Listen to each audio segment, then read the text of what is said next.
He burns me up. Don't get angry. Bill's having a tough time. He's upset, emotionally upset. Yes, but he's always that way. I realize that, but he can't help it. That's what we must try to understand. How true that is. I'm Louis, the lifeguard, and happy to say I rescued a drowning potato today.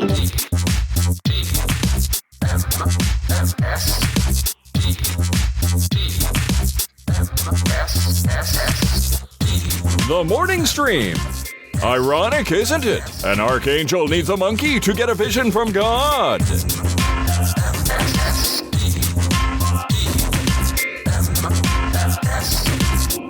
Hello, everybody, and welcome to TMS. It is the morning stream for Wednesday, January 29th, 2025. I'm Scott Johnson. That's Brian Ibbett.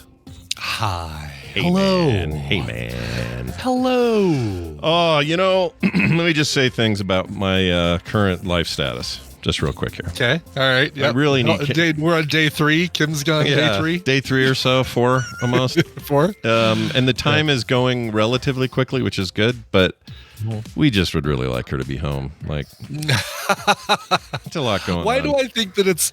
I mean, I imagine, Carter misses her too, but I imagine it's like 80% you, 20% Carter. Oh, yeah. Like you're the dog who's like waiting at the window with the tail wagging anytime a car comes around the corner. Kind of, yeah. We're like she's been swamped busy with a bunch of commissions and stuff, and so she's trying to get done because her and her friends are all going to Sedona Thursday. Oh, cool. That's Thursday cool. morning, I guess. Today is the funeral for Alicia's brother, which we talked about whole thing. Yeah. So her whole time here has been terrible. So we've barely seen her.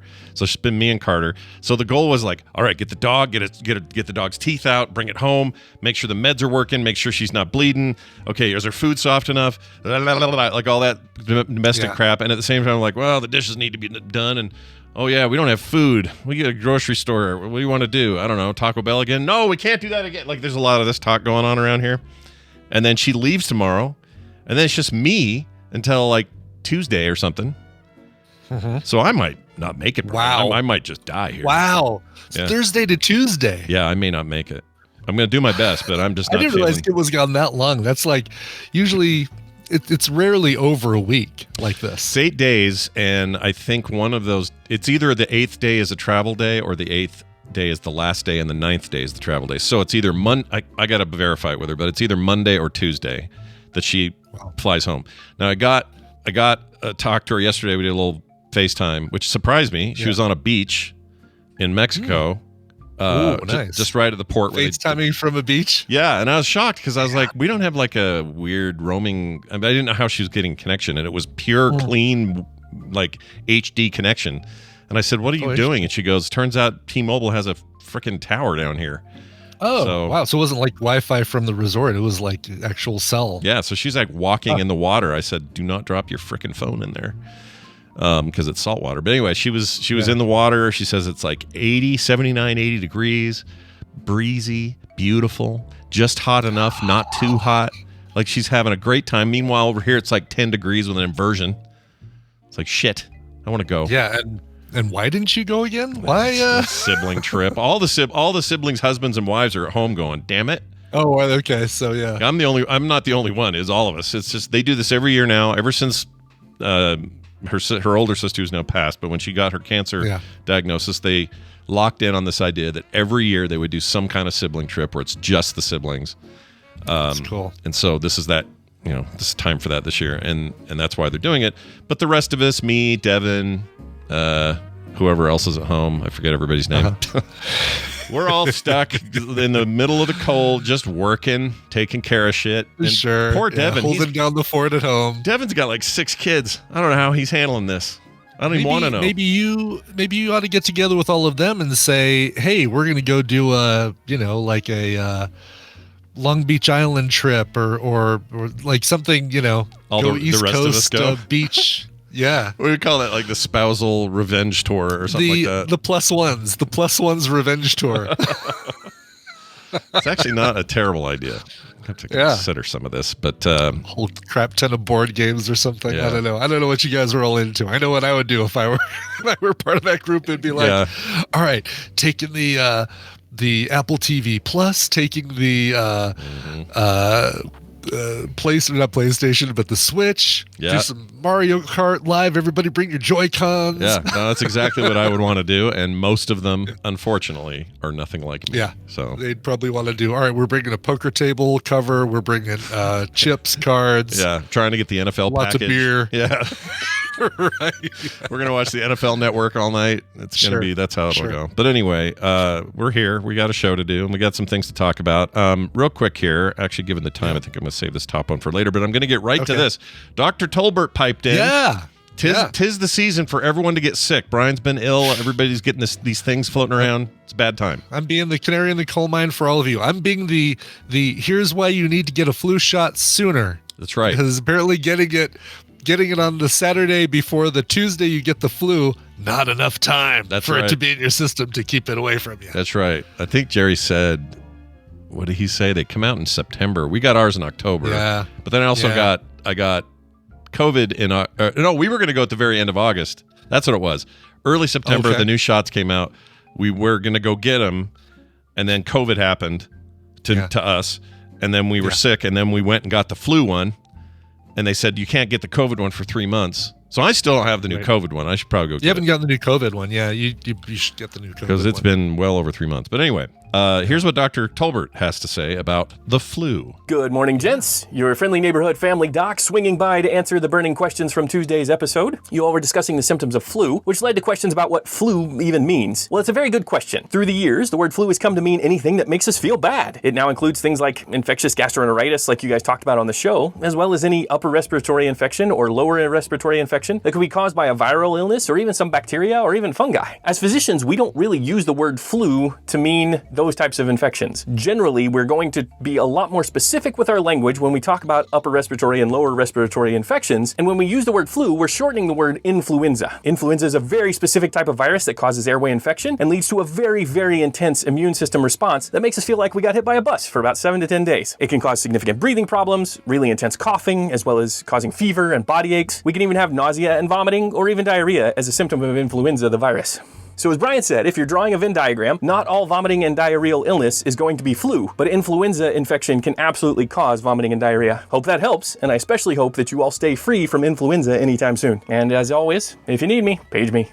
All right, we'll page you. We'll let you know. I love when he does these. They're my favorite things. I do too. They're great. It's like teledoc. Yeah. Right? It's like and it also immediately just cleans up the joint. It just makes us seem legit and like it professional. It totally does. Yeah. Like we're given good information, you know? not just nonsense constantly out of our faces. Not just the usual garbage we're spewing out, but like, hey, by the way, here's some actual vegetables with all of the cupcakes that we feed you. You guys like? I know you like the cake, you like the strudel, but once in a while you gotta eat a little broccoli stock, and that was it. Damn, I want a cupcake right now. Doesn't that sound good? Why does that sound good? I would murder my mailman for a cupcake right now. I'm off the shug, but man, I would do it if it was right here, right now. And I had the excuse that we were testing cupcakes on the show. If there was a box of Entenmann's donuts on the table today, Scott. I know. I would do it. I would do it. I'm not going to lie to the people. I would do it. All right. Well, anyway, thank you, Jerry. Plus, we don't like our current mailman, but you don't, do you? Not they're okay. Yeah. They keep putting they keep putting like I 3D printed numbers for the front of our mailbox. Like it has, you could be blind and feel the numbers and say, oh, okay, here's the address for the mail that needs to go in this box, and they still put it in the wrong box sometimes. Yeah, we've had similar issues. Right now we have someone we really like, but there have been times where I'm like, no one got the right mail. 2 neighbors came to us and said, I think we got your mail, and we said, oh, hold on a second, we have some of your mail. What the hell's that about? It's like that it was Cheers.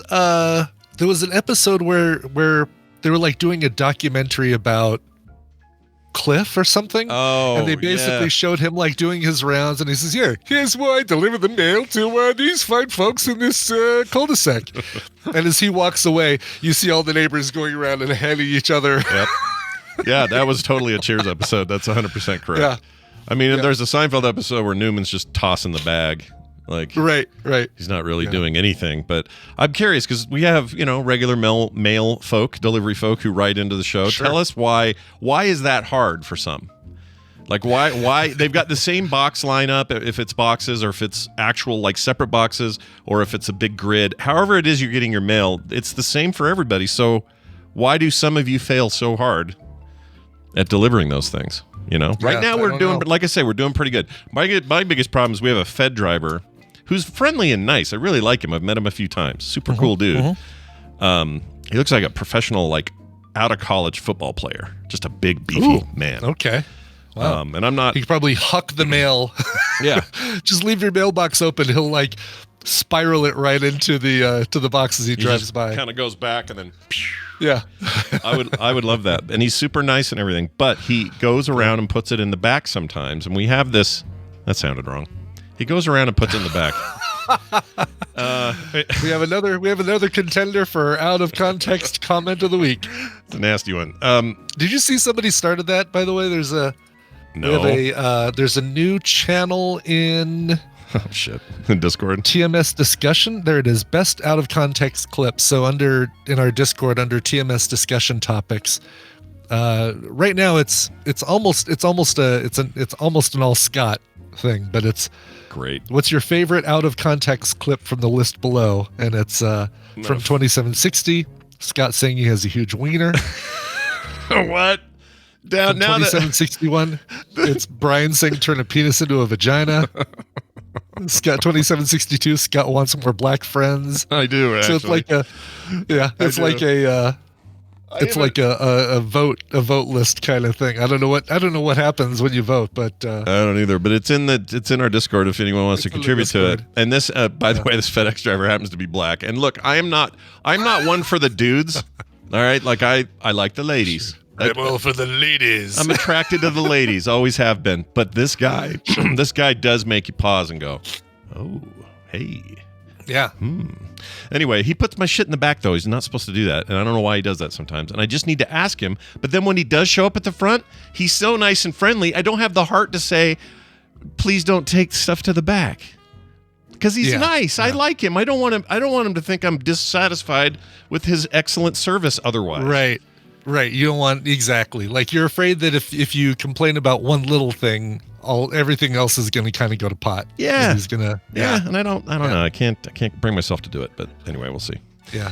A reminder: Playdate is this Friday. Yeah. We're not doing a TMS Friday because once a month we swap that out for a Playdate, which is a fully public thing to everybody, not just patrons. Although patrons get preferential treatment when it comes to joining the games. So we'll be playing a bunch of Jackbox games in a row as usual, 2 hours. Starting at 9 a.m. normal time on Friday. I realize this is a day before we'd even have to tell you this, but I'm just getting ahead of it. It's just, just giving you that one extra little bit of warning. And Monica, we're going to make sure, because we missed out on Murder Mystery Party because we had a long game of something else that Blather Around, which I love. I love Blather Around. So we got to make sure to keep that lineup, but we got to make sure. Yeah. That's got to be. We got to have some kind of short. I'll make a little because that new launcher has a playlist option. Yeah. We should make like our Drawful. We'll have Drawful on there, or Drawful 2, I guess. That one, Blather Around, Murder Mystery Party, Murder Mystery, and then what? I don't know what the other one would be. But I love the idea of having a working list that is always there. And if we find another banger, we swap it in for the one we haven't done in a while or whatever. Yep. It's so much fun. You guys got to come. So if you haven't been there before, it's live, frogpants.tv, Friday, 9 a.m., just like the show is every other day or every other weekday. And that is that. Okay. Cool. All right. We got Dunaway coming. He's in the chat. Yeah. That means that there's no reason this can't just go off without a He's hitch even here. logged in the game. Everything. What? How is this possible? T Fury, the one where you draw T-shirts. We definitely got to keep that one. That one should be. If that's not an every time kind of thing, it needs to be at least an every other time kind of thing. But we got to make sure we play that this week. We have not done that in a while. We should put that in there this week for sure. All right, here we go.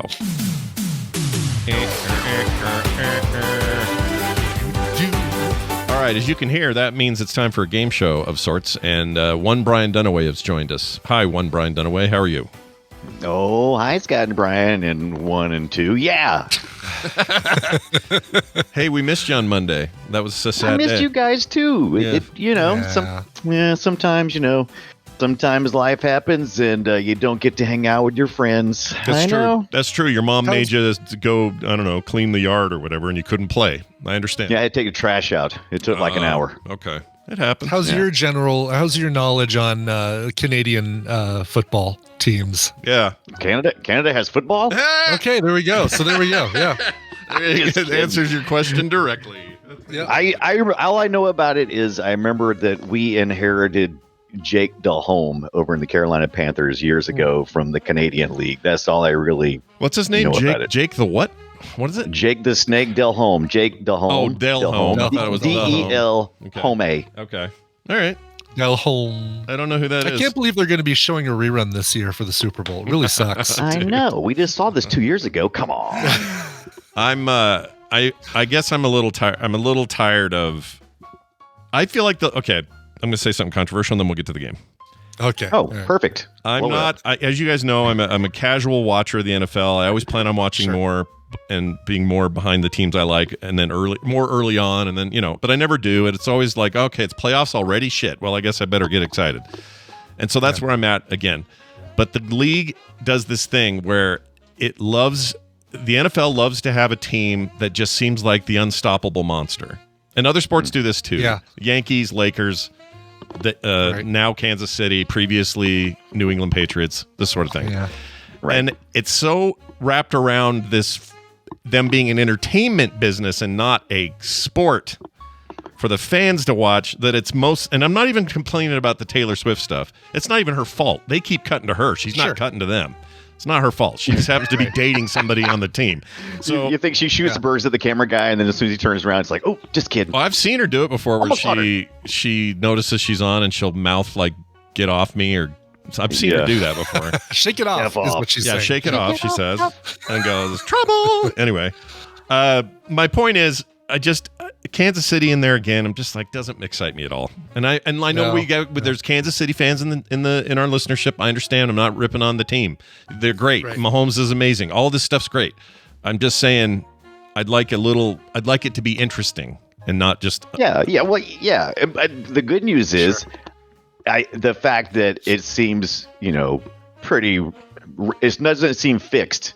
I'm not saying there's any fixing in football. I'm just saying. It gives you the feeling of it. If somebody was pulling the strings, this would not be the string they'd pull. Right. You're absolutely right. So I don't know. I don't know how to feel. I mean, maybe whatever. I'm excited about the fun around a Super Bowl day where we make the wings and do the fun and hang out and have the stuff. That's what I look forward to. Doing the fun. I can't wait to watch the commercials so I can bitch about them the next day. Exactly. We have all these other things that we like, and it'll all be fine. But that's right. I'm sorry. I just really wanted the Bills to go because I'm not even a Bills fan. I just love the idea of the Bills going to the Super Bowl, and that would have been fun. That's all. Yeah.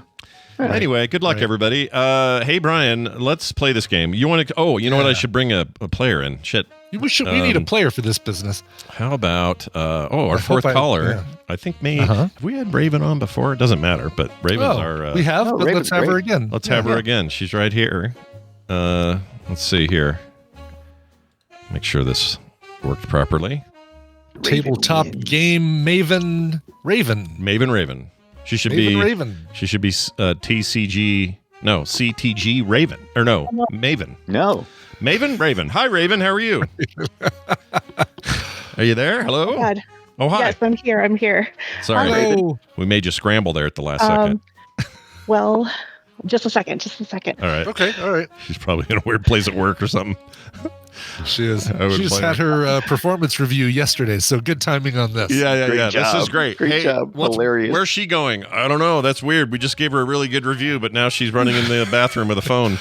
We'd like to amend your review. You disappear for an hour at a time on weekdays at 9 o'clock Mountain. Please explain yourself. Anyway, are you there? Are you good? I had to mute you guys again on YouTube. I'm sorry, and I lost my gotcha. I've done that. Yeah. I was like, oh God, where'd it go? Yeah. No, and they're well aware I talked to you guys. So I would expect so. Oh, good. They're a bunch of nerds. Listen, the photos I've seen of that place, my God, I cannot wait to come and visit. But it seems like the greatest place to work ever. Yeah. When I'm out to see Wendy, I am absolutely going in there. We got to see it. Yeah. Absolutely. Yeah. All right, let's get to it. Brian, explain to us and Raven how this works and who could win what. It's time to play the Tadpooley Feud. I've surveyed the Tadpool on some nerdy topics. Scott and Brian have to predict the answers that they gave us. It is their job to see how many of those answers they can guess. Raven, your job is more important than ever because you're going to be working with either Scott or Brian. If your team wins, you get a prize package that includes Garden Life and Atlas Fallen Rain of Sand. Ooh, Atlas Fallen Rain of Sand is a new game, I think.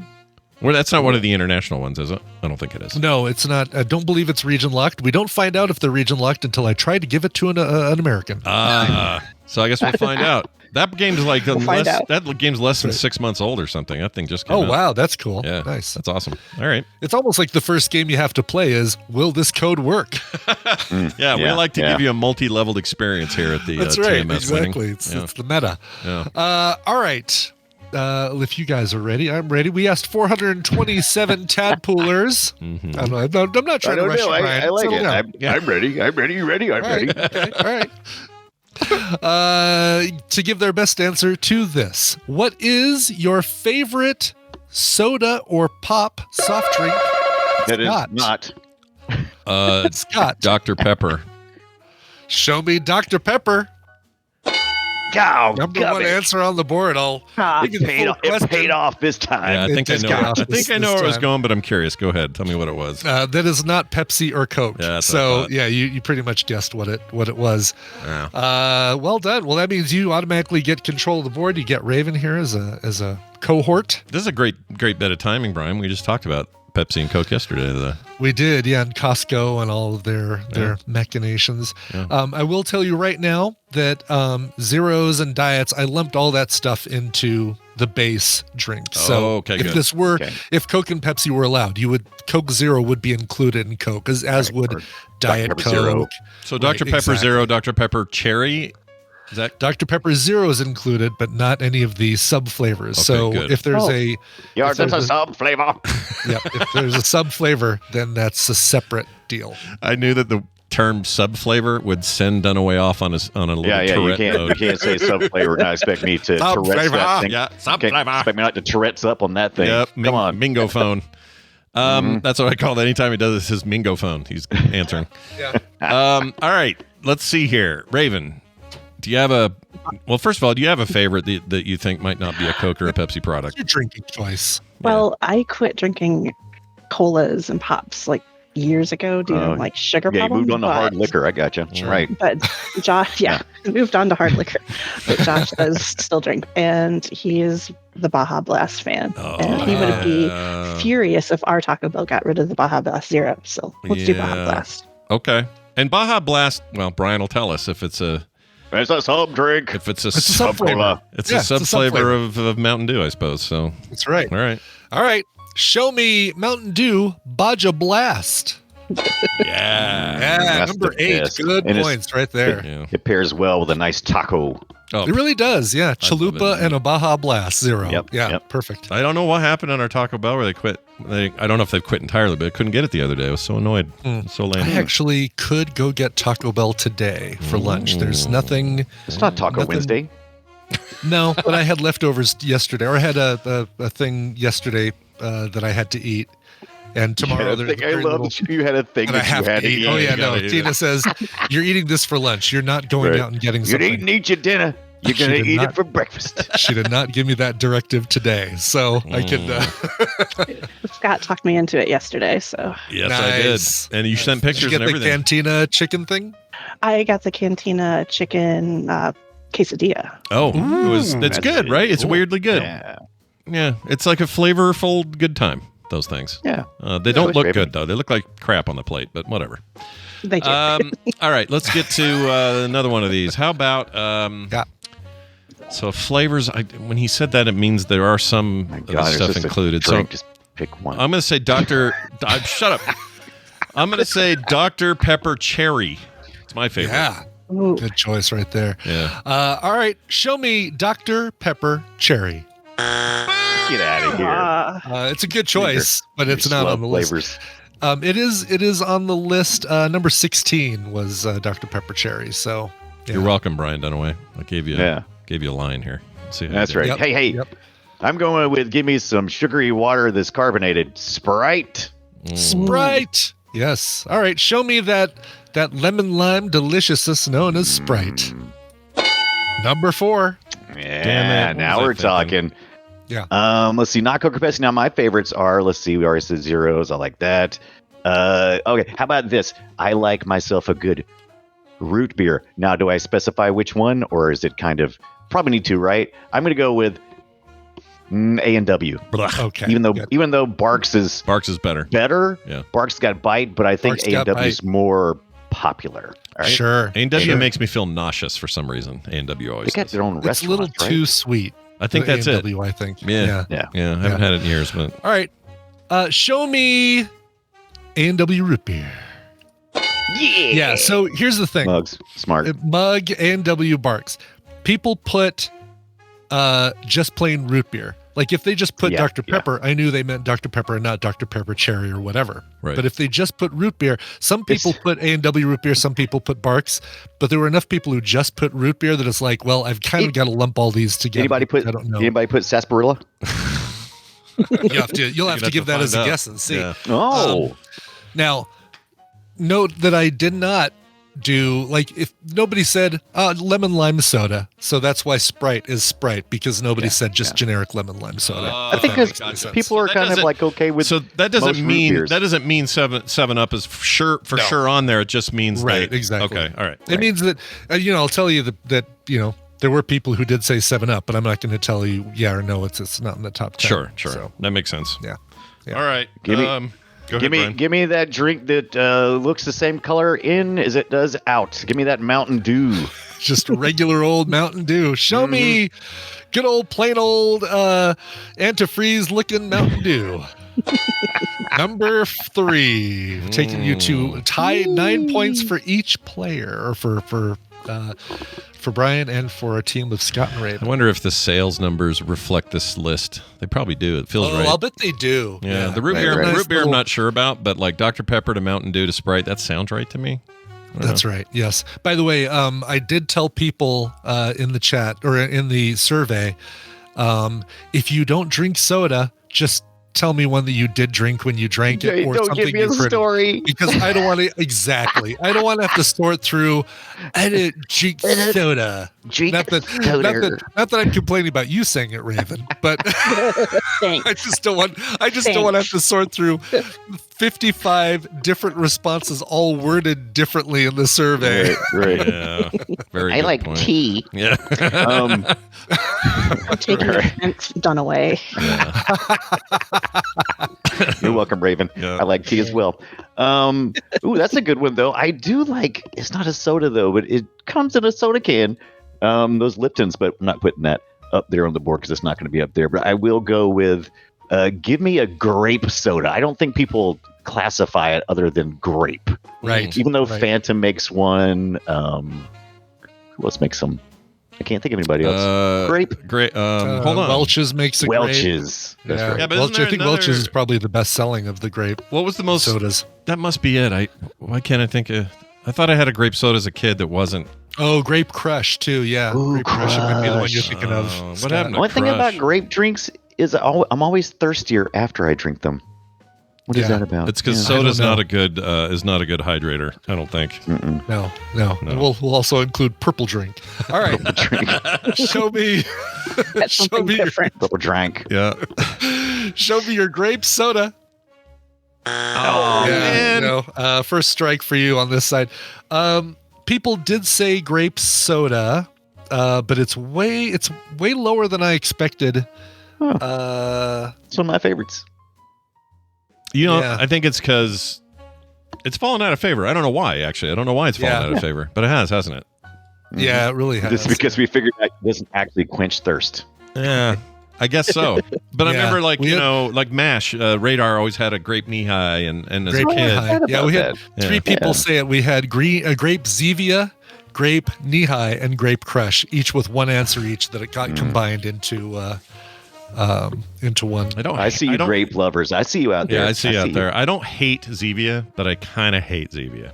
It's hard to explain. There's certain flavors of Zevia that I like. Has anybody tried one of those new Papalitos or whatever they're called? Like, there's like some new I don't know. Is it also a plant-based sweetener thing or? Yes, it's like way less sugar, maybe even zero sugar. Oh, Scott, listen, zero sugar. I like zero sugar. But I can't remember what it's called. I've been seeing ads for it, and I'm waiting for somebody in the chat room to tell me the name of it. But it's like Papaleo or Papalatio. It's not bubbly, right? That's a brand I know. It's not bubbly. Yeah. It's not. Oh yeah, bubbly. That's cool. Way they spell it too. Yeah. Poland. They was like, let's take letters away. LaCroix, Perrier, Club Superior. Let's see. Keep naming things. I can't wait for my turn. These are brands. Poppy. That's it, Kelly 138. Poppy. Poppi. Poppy. That means pee-pee, right?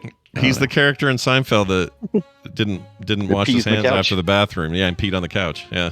Poppy. Yeah. Poppy It's soda. like supposed to be new and better for you, and they've got a grape soda. They've got, other flavors that I won't name. Oh yeah, Gee, I wonder. That's a thing. That's cool. I wonder if it'll be bad for us in a couple of years. Yeah, you never know. Yeah, you never know. The official soda of the Los Angeles Lakers. What? Yeah. Are these Laker girls on the cover of the site, all in their No, pajamas? I think they're just influencers in sweats. Do we have an official soda? They look like they're getting on a plane. The way people dress for planes nowadays. They do. They do. Or shopping at Walmart. Yeah. I think that was all my wife and all her sisters on this trip. They all looked like this on the plane. Did they on their sweats? Yeah. Fine. And you know what she told me? Be comfortable on the plane. She told me, she says, if airlines hadn't spent so many decades making planes unbearably uncomfortable, then I would. I'm looking dress forward nicer. to watching sweats on a plane. It's going to be great. Yeah. Somebody get rid of these MRFing sweats on this MRFing plane. That's right. All right. Whose turn? It was Dunaway's turn still, right? I strike out my grape. Struck out. Yes. Okay. Our turn. What do you think, Raven? Well, orange. We haven't done any Yes. orange sodas, so Orange is good. we're gonna go with Crush. We could do Orange Crush, or we could do Fanta. We could do the Crush brand is gone. Orange drank. That doesn't matter. I will tell you it doesn't matter in this case. Yeah, orange drank. Okay, so orange. Let's drink. just say orange. Yep. Yeah, we'll say orange drink. Let's Orange do it. drank. All right. Show me orange drank. Yeah, this was another situation where a lot of people said orange soda, so I kind of just had to lump in Fanta, Crush, and Sunkissed into that. So Okay. Still holding the lead here, which is good. still holding the lead. Barely. 14 for Scott and Raven, 9 for Brian. Okay. We With don't the have right a hand. ginger ale up there. No, I that's don't see good. that either. I think that's a safe one to say ginger ale and not a brand either. Like we don't have to say And that Canadian was Dry or my something. drink of choice. Yeah, I like it. It's good. I'd get that on planes. I'm weird though. I'll get either the ginger ale or I'll get the spicy tomato drink. That's juice. Yeah, the Mrs. T's Bloody Mary mix without the vodka. Yeah, I love it. Mhm. I don't know why I'm such a sucker for it. Anyway, let's go with the ginger ale there, Brian. Sure. All right. Show me ginger ale. Nice. Good. I was hoping that would work. It didn't. There was a scoring issue, and that's supposed to be 20 over on the right side. But that's so weird. Yeah. Oh, it added it to the total though, didn't it? I was thinking, is the 20 ounce? Is that the most popular? It added it correctly to the total. You had 14. We added 6, so it did give you 20 Okay. points. So that's good. That's just repeating this. That's weird. Hey, Yeah. Alka-Bob, a little too much Alka in No, the Bob. it was my fault because I initially had a space in there and forgot the comma, and then I tried to fix it by adding the comma, and it just really screwed things up. So, Yeah, gotcha. You just ruined his database. Sorry, Bob. I just broke whatever real thing he does with that database that we're like Right. piggybacking on for this just crashed. I just Y2K'd all that. Now, there's I have this question, Raven, about Sure. energy drinks and whether they're on here or not, because they kind of did take a real prominent place. So if we said, Monster or Blue or Red Bull or something, or energy Yeah. drinks in general, do you think that's a safe thing, or what do you think? Couldn't hurt. Monster or Red Bull. Let's try to sneak it in and just say energy drinks, because there's so many. Sure. Let's do that. Okay. Show me energy drinks. Damn it. Oh. Didn't make the top 10, but Monster, I'm just going to give you all of them. Monster and Red Bull both had 3 people said Monster, 1 person said Red Bull. So, yeah. Not enough to lump them in and make a dent in the top 10. Yeah. We'll just, Yeah. We'll just, yeah. A little bit of a bummer. All right. Yeah. Well, Brian, what do you got there, Mr. Dunaway? Oh, Three this is- answers we- still left on the board. pretty 8 much- points to be made here, too. Yeah. Pretty much everything that's in our break room refrigerator is listed here. And that's where I'm kind of using for my mental visual Sure, picture yeah. here of crap. And oh my gosh. Do they stock that for you and you just go and help yourself to a can when you want it? Or do Well, I mean, I people pay bring in for it. their own? Okay. No, you no, pay- they stock it, but I pay for it. Gotcha. They should make.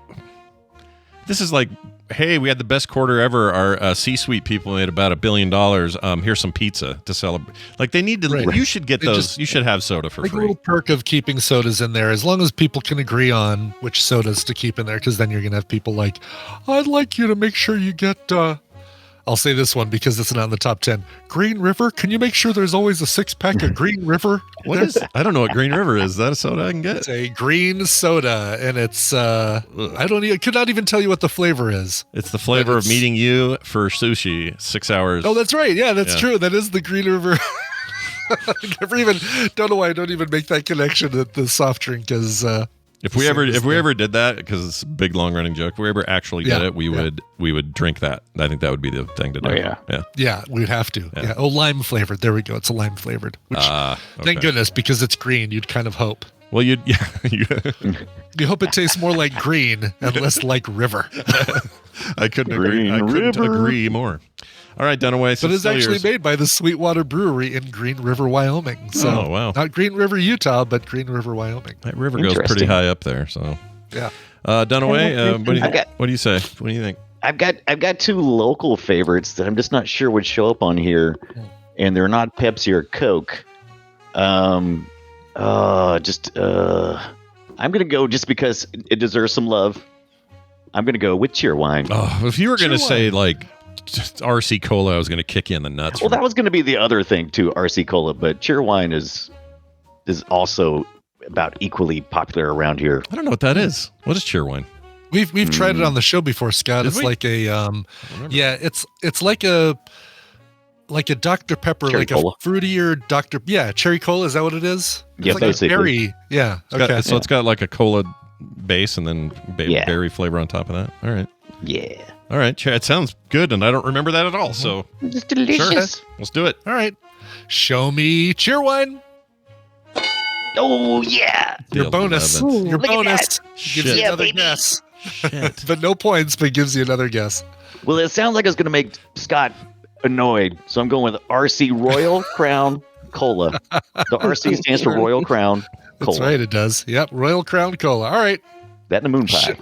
Gross. Show me Royal Crown and a moon pie. Mhm. My gosh.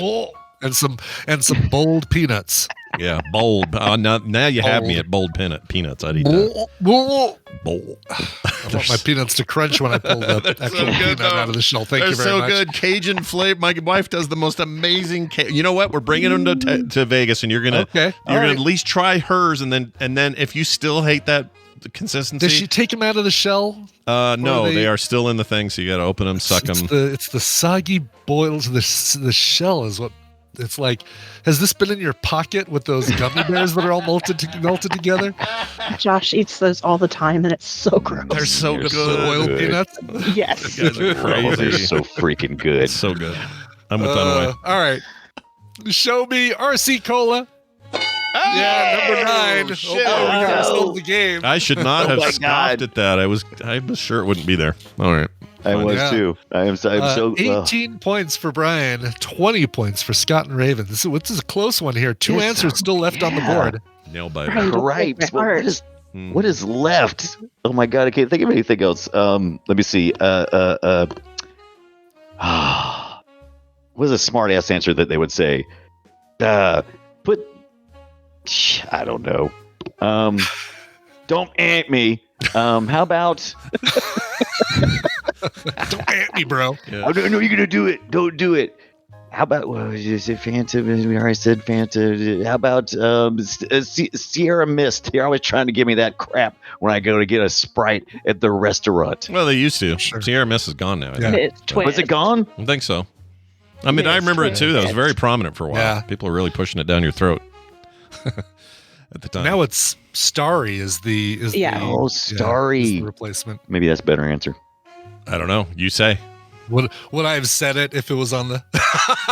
Probably, Maybe I would. Maybe I would. Who knows? Hey, maybe he would have. Probably not. But would he have said that way, the way he said it, if it was on there? Right. Exactly. Give me this Sierra Mist. All right, you go Sierra Mist. Sticking with it. All right. Yeah. Show me Sierra Mist. You missed getting those points. Yeah. All right. So here's a good question. Sure. Well, maybe Raven. Let me ask. I know one now. Raven, I got two. I have two in my head, and I hesitate to say both because then Brian can take one. But I'll do it We anyway. need a cream soda. Yeah, cream soda. Dadgummit. Cream soda or Faygo are the two I'm thinking. And the Faygo would be like a joke post, and the tadpole would know about Faygo, and they would be like, ha ha ha. Yeah, exactly. Yeah. They'd be wearing their insane clown posse makeup while they said it and everything else. But I feel like the safer bet is cream soda at the moment. Yeah, Let's do cream soda. All right. Root beer's ugly Show cousin, cream soda. Let's do it. Show me cream soda. Strike. Yeah. Cream soda, You better number run 12. this board. Number 12? Number 12 was cream soda, by the way. How close were the numbers on that until 11? I'm just curious. What did it almost? One person between Cheerwine and cream soda. Damn it. Wow. All right. Dunaway, I feel like I took a piece off the board for you in a way that benefits you. You did. I appreciate that. So you need either Brian to fail here or to succeed very well and get the last two answers on the board. Yeah. I feel like there's a bunch of smart asses in the tadpool. And I feel like I'm either going to see Jolt or Tab Cola up there. You feel like can't decide which. You feel like there's a bunch of smart asses in the tadpole? I got good news for you. Yeah. Yeah. Full of them. I can confirm that there are smart asses in the tadpole. Yeah. An excess. I think they're all having the. I think Jolt's about to have a moment too, aren't they? Trying to bring it back. They keep trying to bring it back. I'm going to go with Jolt Cola. All right. Sure. Jolt. Let's do it. Show me Jolt for all the marbles, or 8 or 7 or 10 more marbles anyway. Show me Jolt. Shame. People did say Jolt. That was number 27 in the list, so it did actually get some love. No, I tried to be as diplomatic as possible when I was talking about this earlier, but 7-Up, appropriately number 7. I didn't plan that, but it was that's number great. 7. Damn it. That's the one that's the one your mom gives you when your tummy hurts and you're little. That's right, exactly. Yeah. I go throw up. Yeah. Well, here's 7-Up of them. Make 7 up yours. I was just gonna say- love those commercials. Yeah. Orlando, not Bloom, Orlando Jones. Orlando was done for a while. yeah. By the way, so it was 7-Up and one of these. That's what my mom gave me. Oh yeah. Yeah. I like that you have a cracker at your desk. I have a Or is little. that I have a bag Timu of them. plastic cracker. No, I had some soup yesterday, and I just had a little bag here. So I thought it was like an emergency cracker or something, just in case. Just in case I need it. Yeah. Which delivery service brought you soup and crackers? Oh, I made my own. I was now before anyone gets too crazy. I went in the storage room and got a can. It was Progresso. I opened it and I heated it up in a microwave. So that's how that got done. Did you? Is that the only thing you bought at the store? Like, did you go to the store and just buy one can of? No, Progresso that was soup? in we had that in storage, so I just used it. Oh, okay. Yeah. Oh man, that would have been the ultimate bachelor. They got all kinds of crap in there. Walgreens. I'll probably do it again today and get there's a can of chili I saw yesterday. I'll probably do that. Oh yeah. I have hot dogs, so I might cut that up, put it in there. There you go, little chili dog. Yeah. Outside the Got the tasty can, freeze. man. I need something green though, dude. I don't have any salads or anything in the Got house. pickle relish. Yes, actually, and some pickle. I have regular pickles. I got some kimchi. Good. I don't think any of these. Oh, you could make your pickle dog. Yeah, I could. Oh my god. Oh, I tried to do that yesterday. The pickles were a little too small. I thought they were big enough. Oh, 'Cause I was going to do like you said, small. and I was going to try That's it. what Just she said. it was going to be That's everything minus the corn dog batter. It's all I didn't have. I thought. yeah, But yeah. they just weren't big That, enough, and so. that is key. I mean, the corn dog batter is not just an afterthought.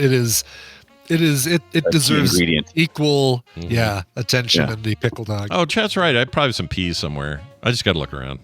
I'll There figure you it go. out. Frozen peas. Yeah. Peace porch hot. Yeah. Let's show you number 10. This is one I'm surprised. I don't think I saw anybody in the chat room say this one. This is a favorite of mine too. If I see a can of this, I'll probably have it.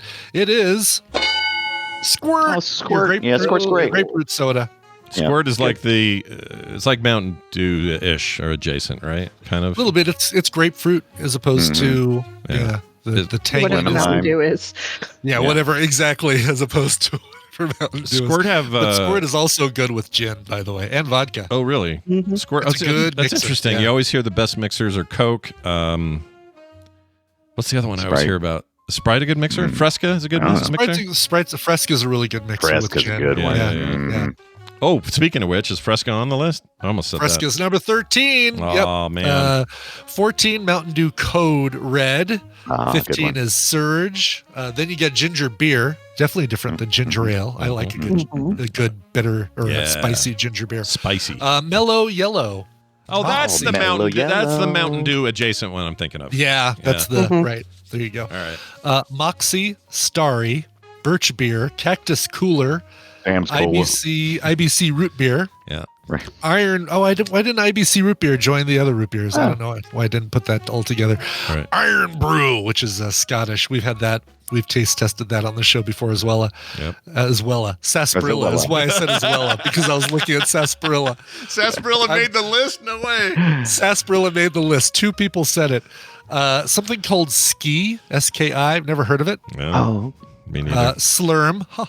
And then we have all of our singles, Aldi Peach and Passion Fruit Sparkling Spring Water, Arnold Palmer, Balls Guarana, Big Red. I love an Arnold Palmer. I do too. So good. Black Cherry Shasta, Boylan's, Cherry 7-Up, Clearly Canadian, Country Time Lemonade, Dr. Pepper Cream Soda, Dr. Pepper Strawberries and Cream, Ugh. I like that one. Frosties, let's see, Jones, which is just a brand, not really a flavor. LaCroix, Frosties, same kind of interesting. thing. Yeah, those are brands. That's true. Yeah. Maine Root, Blueberry Soda, and Maine Root Ginger Brew Spicy Soda, Liquid Death, Manzanita Soul. What is the blue? I've never had a blueberry soda. That sounds great. I'd It try does that. sound really good. Yeah. Manzanita Soul is a favorite of mine too. If they made a Manzanita Soul Zero, I'd be all over it. But it's the apple flavored soda. Oh, yeah. There used to be Welch's used to have an apple soda in the 80s that was so freaking good. I have a vague memory of that. I don't remember it being that brand, but that sounds great. So good. By the way, Squirt, somebody in the chat said Squirt doesn't have any caffeine. It absolutely does. I just checked 39 milligrams of caffeine. Really? Wow, pretty high, I thought actually. Squirt was caffeine free as well. I would have put money on that. Yeah, Wow, I crazy. couldn't remember because my mom was worried about us being too hyper, and I remember Squirt was off the menu, and we were always mad because we wanted a good Squirt. And finally, I for myself anyway, lately here, I was like, I swear that had caffeine, and yep. 39, that's a lot too. 39 in a 12-ounce can. It's a lot of caffeine for a... That is a lot of caffeine. Wow, I'm really surprised. Yeah. Mountain Dew Live Wire and Mountain Dew Major Melon each getting 1 vote. Ugh, Major Melon. Don't think I've I had it. hated that stuff. Ugh. Yeah. Did you have it? You've had it, Brian? I don't think I've ever eaten it or drank it. Yeah, Major Melon? Major I had it. Melon? Yeah. I think there was a Major Melon Zero that I thought you were the one who told me to try it, and I got it. Was it me?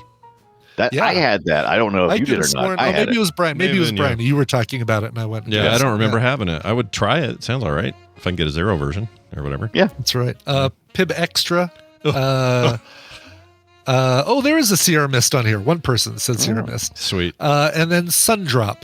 Don't know what that is. So nobody said. Good. No one said Come Doctor. Leo. No one said Dr. Thunder, the Walmart No one replacement. said Yeah, or Dr. Sam's Thunder. Cola, Yeah. none of that. We did say favorite, didn't we? I guess. Shasta did make it with the Black Cherry Shasta, but that's the only grocery brand that made it into the list. Right. I like a Shasta if it's the right situation. Oh my God, yes. Who said that?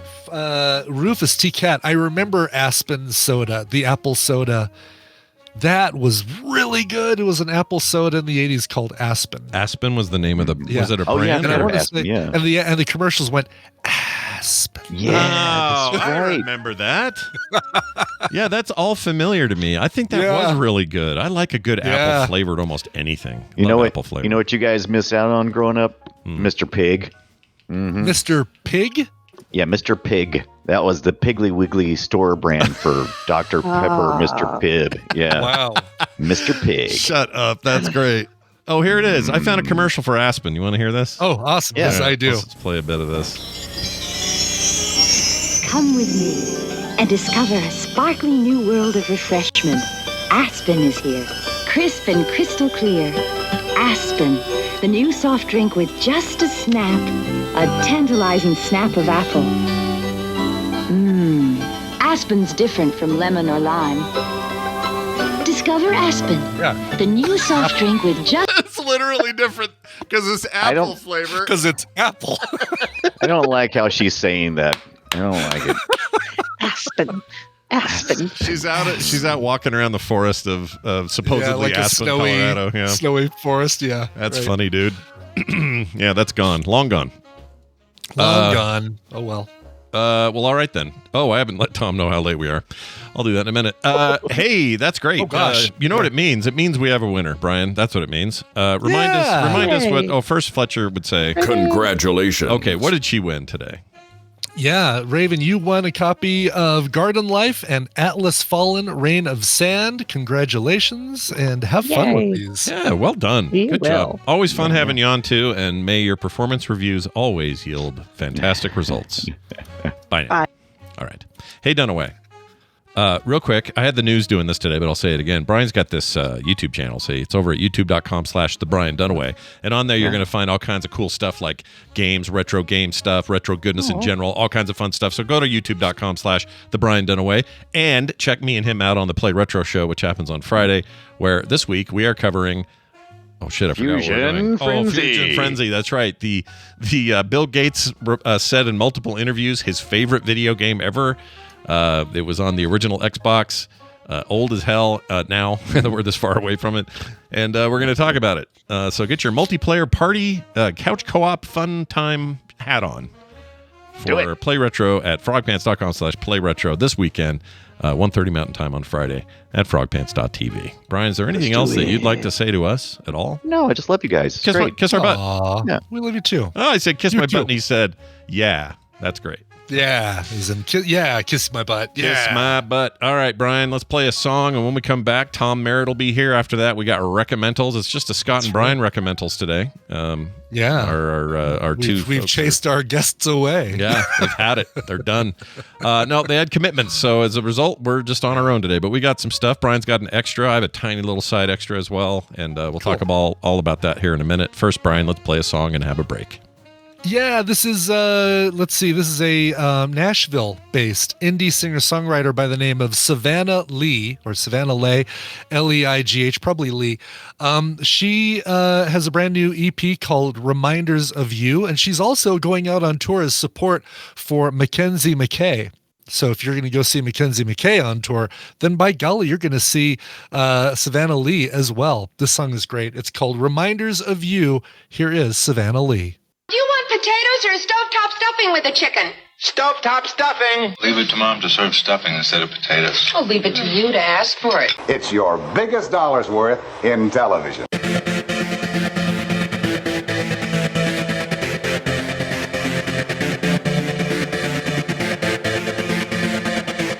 And we're back. Who was that again? That is Savannah Lee from her brand new EP. It's the title track. It's called Reminders of You. Nice. Tom Merritt incoming, everybody. You know him. You love him. Yeah, I do know him, and I do love him. Yeah, I love him and know him. I mean, those are the two things you want in life, is to be known and loved. Right. To be known and loved, for sure. Yeah, and he's our guy. Isn't technology wonderful? It certainly is. Tom Merritt is here to tell us just how wonderful it is in a week that seems like it is so AI-driven that I don't know how there are other stories, but there are. Right. And he's here to bring them to you. Tom Merritt in a very fetching sweater. Tom, good morning. Oh, he's muted. Oh. You're a muted man. The AI doesn't want me to speak. That's right. It is swetching fetter. Yeah. Like my swetching fetter speaks everything. I didn't need words. No. This says it all. Turns out no matter how open source your AI is, it still cares what you wear. And that's what we've learned today. Tom, real quick, though, before we get to whatever we're going to get to, it is a bit little unprecedented this week. Been kind of crazy, right? The AI department, this whole open source Deepseek thing, and everybody freaking out and money getting lost on stock markets and all that. Yeah. There weren't any other stories Monday and Tuesday. There's a couple of more today, but Deepseek kind of sucked all the air out of the room. we did an explainer of what it is on Monday's DTNS, and then yesterday I had Andrew Main on to kind of explain some of the hype around it. And Andrew is really fair. He's like, they're doing some really interesting things with efficiency, but there's a lot of questions about how they got there. So there's things we can see, we know they're doing that are impressive and will be open source, and everyone else will be able to benefit from them too. But then there's some questions about, did they really train up really fast, or did they bootstrap this by using OpenAI's models? In fact, Andrew said in earlier versions of Deepseek, if you asked it how it got its data, it said, I'm ChatGPT-4. Oh. They stopped it from saying that now, but that was a bit of a giveaway. On the other hand, these models do tend to hallucinate, so that's not totally, a smoking gun, but it does indicate that there might be something going on behind the scenes. And OpenAI and Microsoft are now investigating that. It is funny, and I will grant you the right to say, ha ha ha, OpenAI, you trained your model on everybody else's data, and now DeepSeek trained it on yours. That is a funny joke, and you should make it. It also doesn't really help you understand what's going on, because it's two different things. The training data on copyright information is its own controversy, whether that should be allowed or not. What DeepSeek did is actually something that everyone is doing. What would be controversial with DeepSeek is that if they trained their model on distilled data from OpenAI, they should say that. Yeah. They should. No one would think less of them if they said that, but trying to pretend like we created this new way of training when they really just did this other thing is really what the controversy is there. Yeah. But yeah, DeepSeek is an interesting model. It's Chinese based, so if you're worried about privacy, you might want to take that into account. I tried to ask it about Tiananmen Square, and it gave me a very nice geographical description of what the square is, and then that disappeared and said, you know what, actually, I can't answer that. Oh, you got more than I Somebody else did. reported that same thing where they asked him a question about something about China, and they got an answer, and it disappeared, and I can't answer questions about that. Maybe ask me something else. You got more than I did. I tried to do that exact thing, and I got a message that said, basically, let's talk about something else. And then I asked it about one of these atrocities that happened in the Korean War perpetrated by American soldiers. It's like another kind of massacre-y kind of question. They had miles of information about that thing, nonstop. So how unusual. Yeah, weird, right? But to your point about the whole joke about everyone's mad that they may have trained on OpenAI and other models, but those models trained on everyone else without their permission is funny. Mm-hmm. But it's also kind of true. Like at some point, don't we have to stop? I think we why is that an issue? I understand if it's an underlying technology thing that maybe OpenAI and therefore Microsoft or other investors or stakeholders in OpenAI, they have some proprietary stuff perhaps that if that's what they're saying is being lifted, but if it's just information and data, you can't control that. That genie's out of the bottle, right? You can't. That's just out there. What are you going to do? Yeah, and technically it is a violation of the terms of service for someone to use OpenAI's API to train their own model. So there is you might be able to make a case for a little bit of hypocrisy there. But the bigger controversy to me is if you distilled a model and trained it on it, then it's going to have certain limitations that we know about when you train models that way. Also, you can pay OpenAI for that.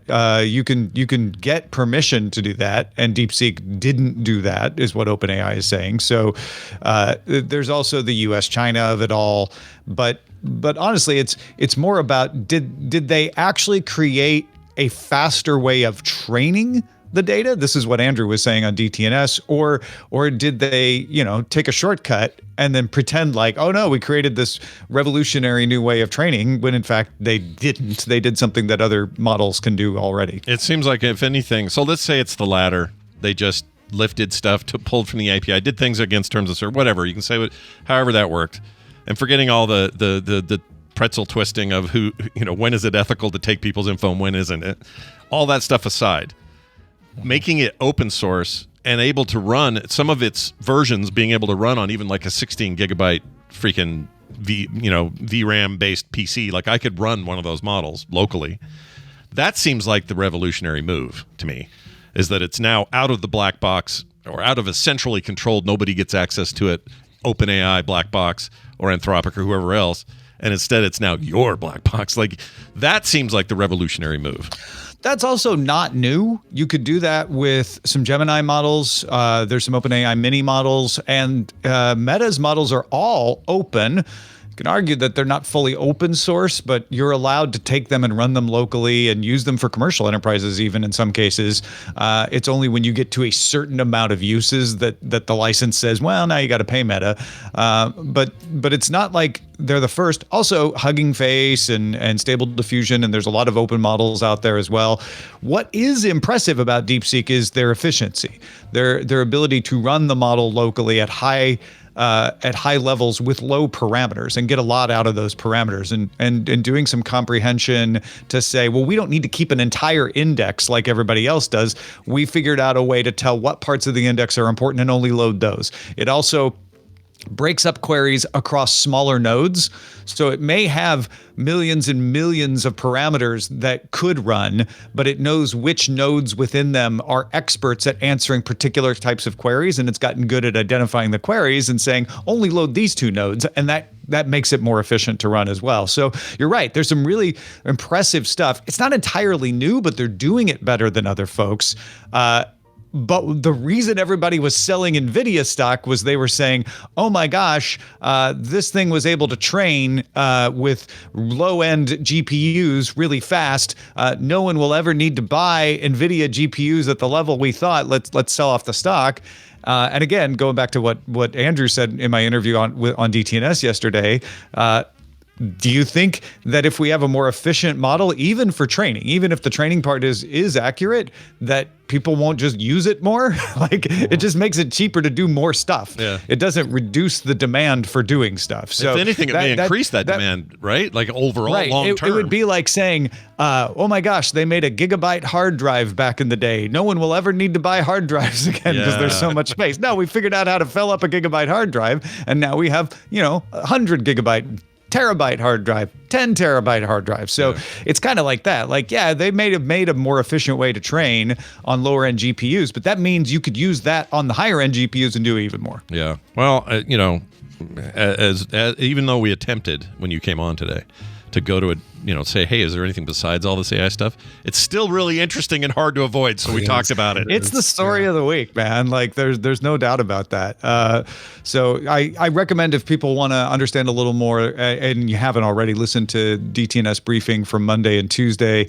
We'll have a little bit about what OpenAI is claiming and what Microsoft is investigating regarding the copyright stuff on today's DTNS. But yeah, it's the story of the week. So there's no getting around it. The other story I've been looking at this morning is this speculative attack on Apple chips. So if you have, I think it's the A15, let me double check here.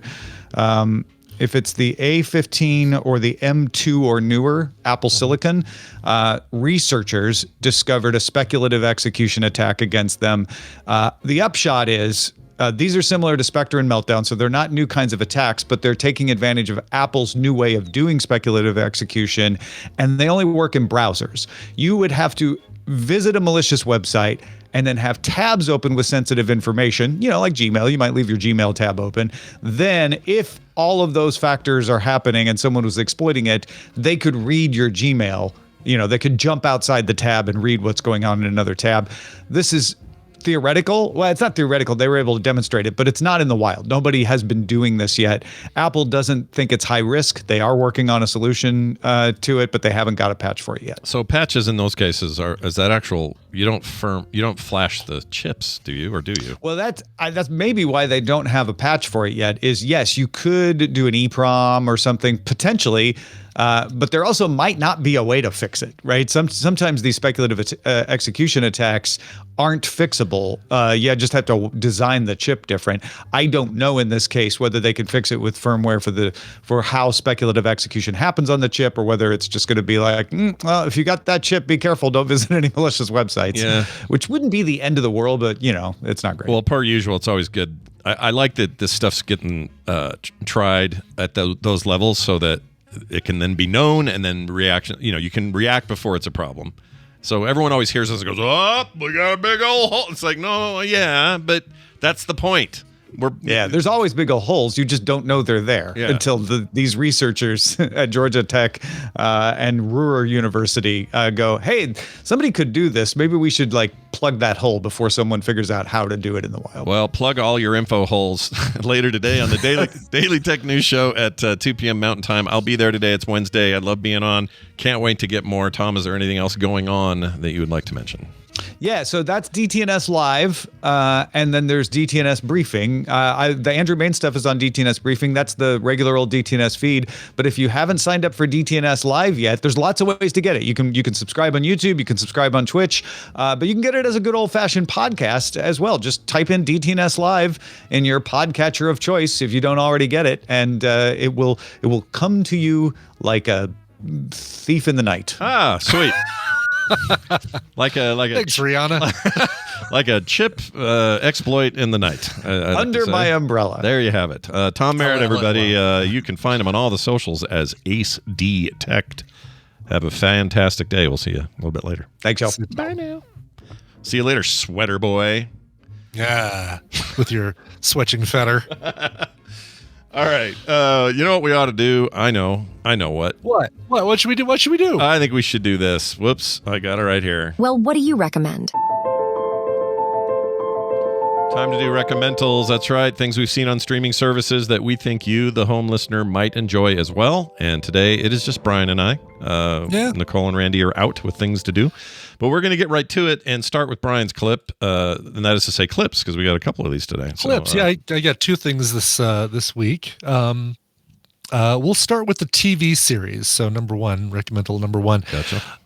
This is a dark comedy. And what you're going to hear is people looking at a house being shown, and then the owners of the house hiding away watching the people coming in on a little camera on their phone, or like through a Wise cam or something, and they're watching on their phone in another room. Oh my gosh, just that idea gives me a little anxiety for some reason. Sure. Anyway, here it is. Let's play the clip. Oh, that's a song. Yeah, don't play that one. Hold on. I got the sure. wrong folder. Shit. Sorry.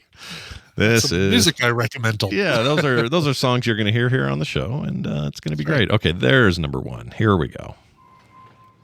Wow, if it isn't everyone's favorite Looky Louise. Hello, Craig. It's Craig. I know. I thought we were making up names for each other. Piano's out of tune. Oh, I'll let the seller know. You should do that. Look at Margot, sunglasses and that purse. She looks like an AI-generated bitch. But do you like Margot? Because I can't tell. I can tell. She is thrilled to see inside the house. Judge us. Her nipples are probably so hard. Oh, no, they're not. Aw. Well, who cares what Margot thinks anyway? F*** Margot. Yeah, Margot. Unless she wants to pay cash. Then I'm happy to bend over and take that cash right in the ass. Okay, I know you're kidding. I'm half kidding. But I will burn this place to the ground if we sell to someone like her. She does not deserve this house. Okay. We're getting emotional. Okay. I completely forgot until I heard the clip that my wife is watching this also, or had watched it. Oh, good. And she really liked probably it. is really enjoying it too, or really enjoyed it. Yeah, of course, that's Lisa Kudrow and Ray Romano as the Morgans. They are selling a house, and they're up there, and they're hiding away in their room as they watch the people come in and look at the house. And this focuses on three different couples who are coming in and checking the house. That is Linda Cardellini as Margot, who you're hearing there. Velma from the Scooby-Doo movies. Yeah, love her. And yeah, she's great. I mean, she's been in 1,000 other things, but that's something that people probably checked out. You've also got her husband, played by Luke Wilson, who I initially thought was David Arquette, because he looked a lot like David Arquette when he first shows up on screen. Yep. Then you've also got Teyonah Parris, who's Spectrum or Photon in the Marvel universe, one of the Marvels. You've got Poppy Liu. You've got Dennis Leary as he's Ray so Romano's good. brother. I saw this scene. See, Oh my God. I didn't get that they were brothers, so that's interesting. They're brothers, yeah. Okay, that was gnarly, that scene I saw.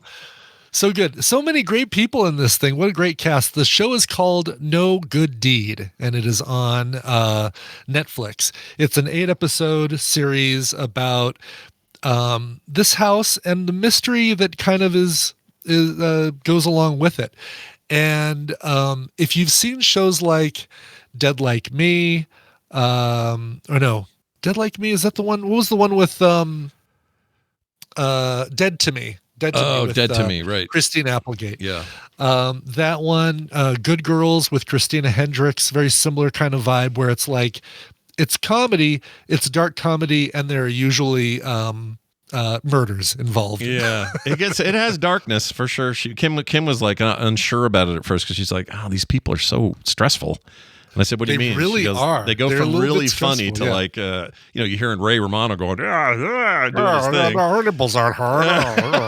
And then the next scene, it's like, we killed a guy or we did a thing. Right, exactly. Yeah. So, but it is really, really good. It came out last year, the end of last year, 8 episodes, 30 minutes per episode, produced by Will Ferrell and a few other people, but Will Ferrell's part of the production team on this thing. And it's really funny, but it is dark. But it's not like depressingly dark. Like you can watch this and have a good time watching this thing.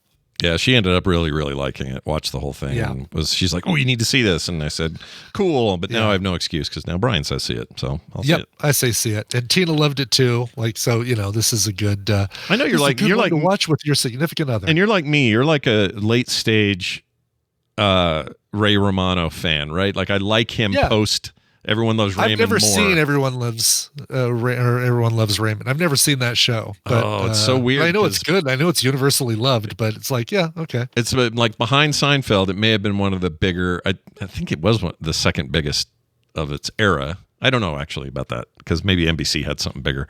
But the point is, that was such a goofy, lighthearted, family show type thing. And so when he does stuff like Vinyl and this and certain movies and where he's like a mobster or whatever, it's such a different turn for him. I really like it. Really is. He's great. Yeah. Definitely a fan of Ray Romano, and makes me kind of want to go back and watch Everybody Loves Raymond just in case it's something I'd get a kick out of. Yeah.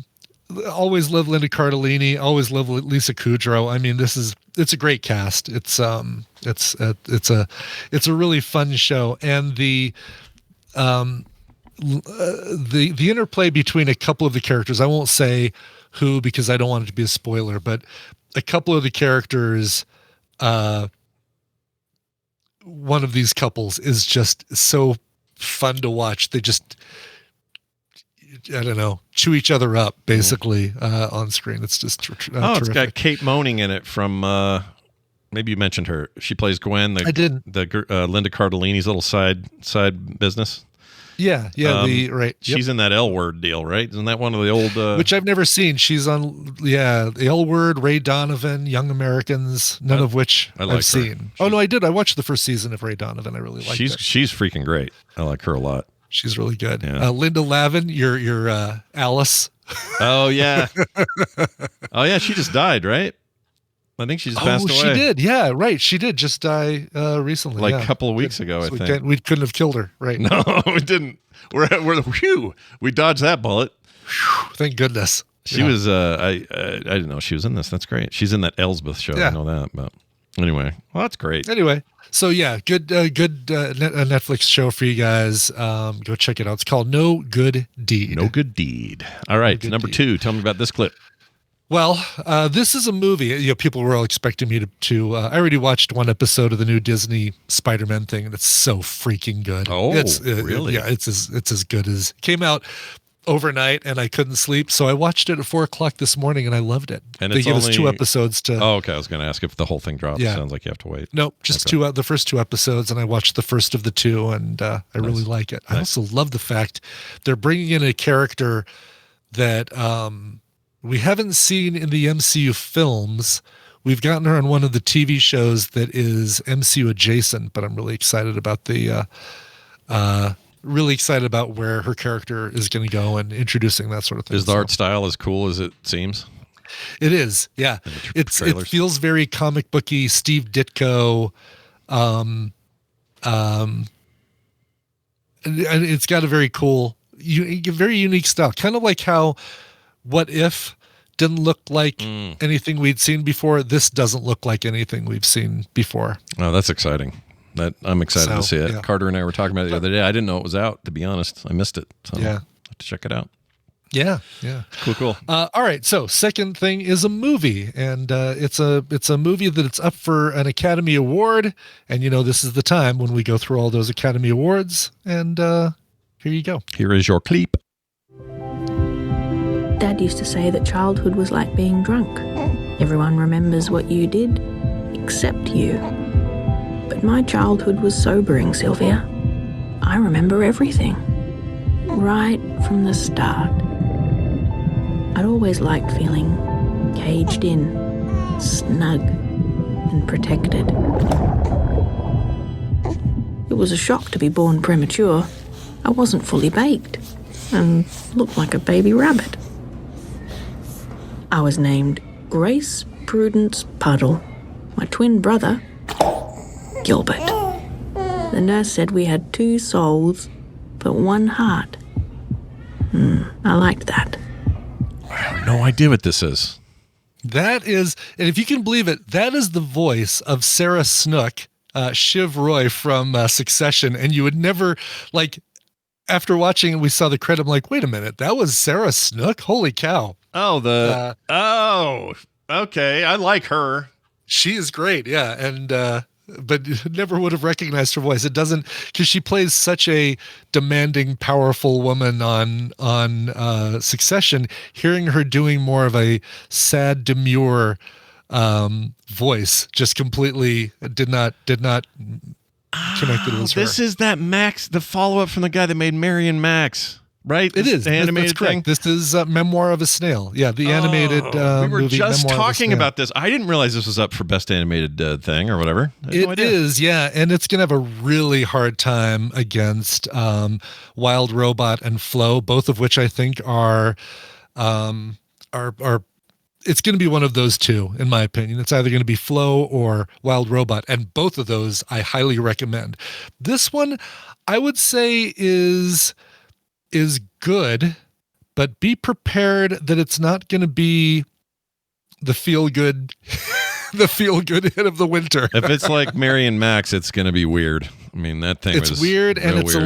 it's a lot sad. Yeah, basically this main character, Grace, is this girl who was born into some bad situations, goes through some really bad stuff in life, and then things just kind of get worse along her life, and it's got a little bit of a sweet ending, so it's a little bit of an up at the end. But I'll just tell you right now, this is, you're going to see some stuff that kind of makes you sad. They're intersprinkled through all that stuff. There's a lot of comedy and kind of like, that's kind of funny. And the animation is really cool stop motion clay stuff that is really, really good. Yeah.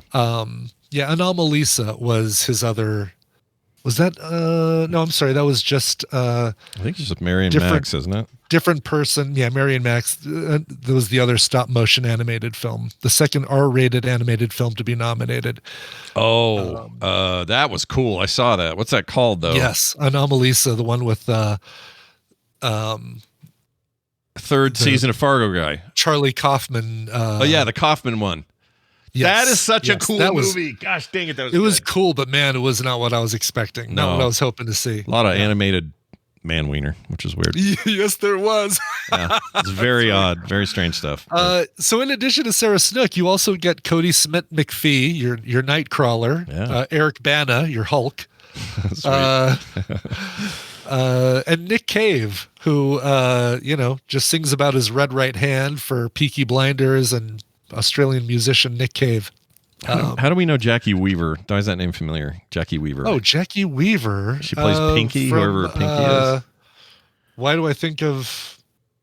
IMDb is very slow right now, and I don't know why, but I can't get it to go. Jackie Weaver, yeah. She, older... older actress. Let's Right. see. She's been around a bit, I believe. Man, this is having a really hard, slow time. It IMDb is. is. Let's see here. What's going on, IMDb? What are you doing? She's Hugh Jackman is saying Animal Kingdom. I don't think no. She's like an older actress. Yeah, something like she's in her 60s, I think. At least. Yeah. Maybe even more. Let's see. A lot of What the hell is going on with my browser? Disaster Artist in 2017 was one of her U.S. mainstream things. Silver Linings Playbook. Oh, she was the mom in Silver Linings Playbook. There you go. That's where she's most familiar to me. Oh, Animal Kingdom. You know what? I was thinking Hugh Jackman. I was thinking it's that Animal Rescue. What's the show with Joel McHale? The short series. The sitcom, yes, which is hilarious, by the way. I know it's already been recommended, but it's so fun. That ended up getting canceled, right? That's gone. No, they're in the middle of their second season. Oh, they are. Season. Oh, great. Yeah. I thought someone told me it got canceled. That's it. Animal Control. No, it's still going unless it's been pre-canceled and they're just burning the last few episodes. But I have to check that. I hope not, because that show is so funny. I kind of was on that like wait and see how it goes mode of that, but it sounds like if they kept going, I'm in. You know, but it's a sitcom anyway, so it's not like you need renewed ahead for its second season. And then got renewed for a third season ahead of the second season premiere. Oh, that's great. Okay. Because I'll tell you why I have this problem. I'll never forgive them for cutting Better Off Ted after 2 seasons. Oh, sure. And doing it so abruptly. It was just like, done. And I was so mad. And even though it was a comedy, and even though there's really not like loose threads to tie up or anything, it was just bastards. Better Off Ted does have a through line that's a little bit more substantial than Animal Control. Animal Control has multi-episode threads, it's great. I have a little bit of a crush on Vella Lavelle, who plays the manager of the Animal Control department. She's great. Nice. Yeah. Anyway, so there you go. So my recommendation, if we go back to it, my recommendation is Memoir of a Snail. Be prepared. Great animation, sweet heartbreaking story, and then No Good Deed on Netflix, which is funny and dark. Nice. All right. Good ones this week. Let's go for something a little different. This is a documentary that I watched on Peacock. I didn't see it on Freecock because I don't think Freecock exists anymore. I don't think they're done doing the free I don't tier. think they do. Yeah. But I pay and I still get ads. Yeah. I hate it, dude. I'm paying whatever level I get the ads gone. But it feels like too much. And and then I tried to cancel and they said, hey, what if we only charge you $1 for the next 6 months? I said, okay. So right now I'm paying like $1 a month for no ads. It's pretty great. Highly recommend, by the way, all these streaming services except Netflix, most of them will come back with a deal when you go try to cancel. Now I haven't tried it. Really? Oh, I need to try that out. Just go and like cancel one for the hell of it and see what it tells you. Because it'll tell you before you finish canceling. It'll say, I can always come back and say, well, we need it for film sack, so I got to come back to it. But I can just do a little testing of the waters and see what I get. Yeah, it works great. Nice. Anyway, here is this one that I saw on Peacock that I just happened to be over there already watching something else. Don't even remember what it was. And I stayed for this. Maybe it's because we did a film sack on there. Something happened over there. I don't remember. Probably. Yeah. Anyway, I found it, loved it, want to share it. Here it is. Quentin's sort of a natural-born filmmaker. It's his passion. It's where he connects with the full range of human feeling. And I think that you really see the through line of his fascinations as a human being running all the way through what matters to him. Looking at race in America, looking at what is romance, commitment, honor, betrayal, loyalty, and people having to do the right thing. Goodness, with the guns at the end there. Jeez Louise. Yeah. I did not make the connection until I looked it up to do the quick TMS, what QT stood for. It's like, oh, of course, Quentin Tarantino. Yep. It's called QT8, the first 8. This is all about the original or the first 8 films from director Quentin Tarantino. And it is basically a focus on those 2 decades, 21 years to be exact. And they do it in, it's interesting because they do it in chunks of 3.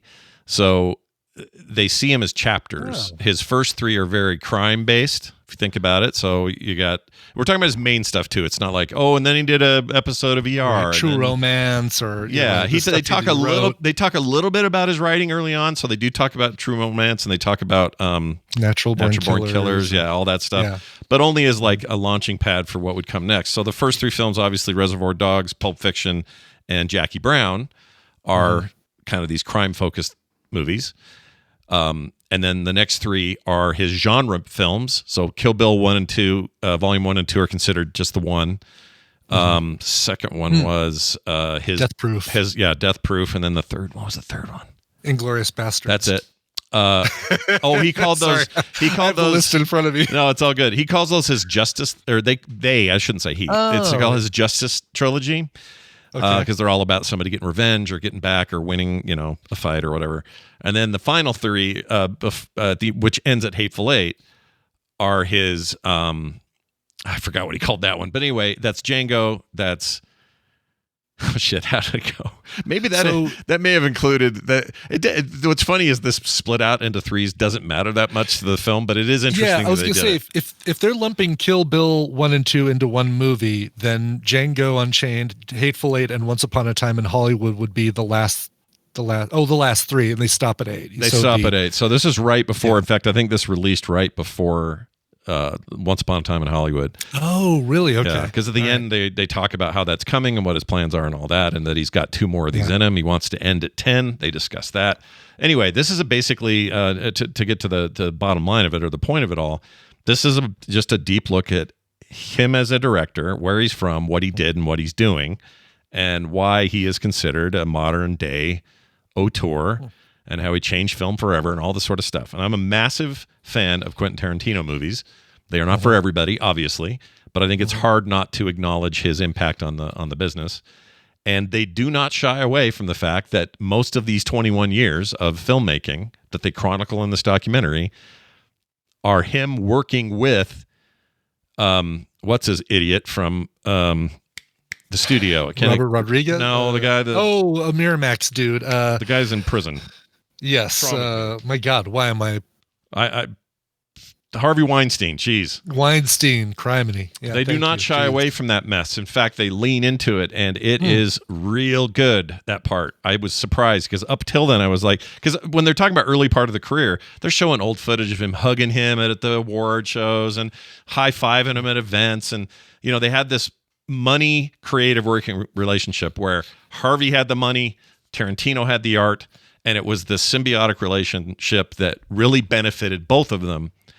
And I thought to myself, there's an elephant in the room here. Are they going to talk about this? Like I didn't know when this came out, but I'm like, well, if this came out before, just gloss right over it kind of thing. Yeah, it came out post 2017. So I knew they knew about it. Wow. So I was like, all right, what do we got here? And by the end, they finally have to face it. And they do it in kind of a chronological way. It's like they get to the end of Hateful Eight, or they're working on Hateful Eight, and that's when that shit started hitting the fan. And Tarantino and his response and everybody else's response. By the way, brand new respect for Michael, what's his name? Madsen. He had the most nuanced take on all that. And really? Yeah, you expect to see that dude in an interview just kind of going, yeah, so we were bit. You just don't. You expect more like I don't know, just kind of a grungy drunk guy or something. Yeah. He was enlightening in this documentary. Very interesting guy. Wow. He got emotional. Okay. He's just way more than you think he is, I think, or at least more than I thought he was. Samuel L. Jackson's in this. Jamie Foxx cracked me the F up in this. He's very funny.